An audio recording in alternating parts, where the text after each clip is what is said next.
থেকে বাড়ি ফিরছিলাম, তখন এই ডায়মন্ড হারবার নদীর পাশ দিয়ে আমাদের আসতে হয়।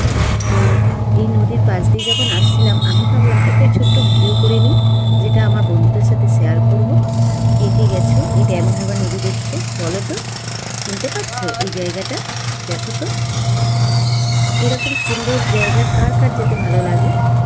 দেখো, নদীর ধারে সবাই বসে আছি এবং আড্ডা মারছি। আমরাও এর আগে গেছিলাম, যতবার নেমেছি, তবে এবারে আর নামিনি। এবারে গাড়িতে বসেই ভিডিওটা করে এনেছি, তাই তোমাদের সামনে তুলে ধরেছি। তো দেখো বন্ধুরা, তখন সূর্য মামা ডুবে যাওয়ার সময় হয়েছে।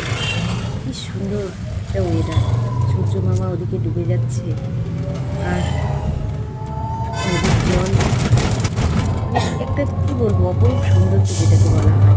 তো কে কে গেছো আর কে কে যাও, অবশ্যই কমেন্টে জানিও কিন্তু বন্ধুরা।